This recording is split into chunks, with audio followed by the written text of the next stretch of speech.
Scientifically بھی یہ proof ہو گیا کہ 14 to 16 آورس کی فاسٹنگ آپ کی باڈی میں بہت ساری چیزوں کو ایکٹیو کر دیتی ہے. اور اگر واقعی شوگر کے پیشنٹ ہیں تو تھوڑا کام کم کر دینا، یعنی اپنے آپ کو تھکائیں کم، اور اپنی ایسی ڈائٹ کر لیں، ڈاکٹر سے تھوڑا مشورہ کر لیں. سحری میں اب جیسے جو شوگر کے پیشنٹ ہوتے ہیں ان کو نارملی ڈاکٹر کہتے ہیں میرے مشورے پہ ایسا مت کیجیے گا، لیکن ڈاکٹروں سے میں نے سنا ہے، مجھے بھی تجربہ ہے کہ سحری میں پھر شوگر کی دوائی نہ کھائیں.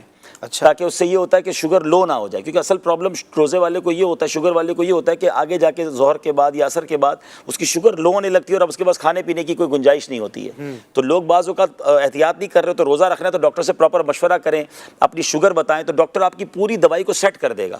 کہ جیسے مجھے کہا کہ بھائی آپ سحری میں نہ کھائیں دوائی، تو پھر پورا دن بڑا اچھا گزرتا ہے تو نہیں کھاتے. اچھا، ایک دوائی کھانا جو ہے وہی آپ کی گلوکوز جو ہے گلوکوز جو آپ کی آہستہ آہستہ جا کے افطار تک چل رہی ہوتی ہے، آپ پورا کر لیتے ہیں. تو اس طرح بندہ چاہے تو رکھ سکتا ہے، بہانے نہ بنائیں. روزہ نہ رکھنے کے نقصانات ہیں، اس میں یقیناً وعیدیں بھی ہیں، عذاب کی باتیں بھی ہیں، لیکن جو فضائل ہیں اس سے محرومی بھی تو بہت بڑا نقصان ہے. یہ خود نقصان، یہ کتنا بڑا نقصان ہے کہ حدیث پاک میں آتا ہے کہ جنت میں ایک دروازہ ہے جس کو ریان کہا جاتا ہے، باب الریان، اور اس سے وہی داخل ہوں گے کہ جنہوں نے روزہ دار داخل ہوں گے، ان کے علاوہ کوئی بھی داخل نہیں ہوگا. تو اب ذرا سوچے کہ جو روزے نہیں رکھتا اور قیامت میں روزہ دار اس دروازے سے جا رہے ہوں گے، اس کو کتنی محرومی ہوگی کہ میں بھی روزہ دار ہوتا تو میں اس کے اندر سے جاتا نا.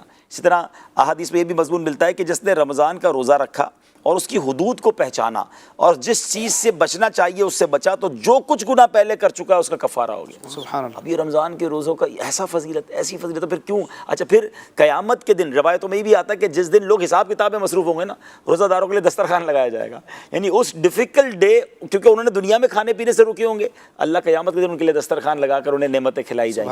اب وہ سوچے کہ جب لوگ حساب کتاب کی لائن میں گرمی میں دھکے کھا رہے ہوں اور روزہ دار دسترخوان پہ قیامت کے دن بیٹھے ہوں گے تو کتنی حسرت ہوگی ان کو کہ جو تھوڑی سی بیماری کا بہانہ بنا کر خامہ خواہ جناب روزہ نہیں رکھتے تھے.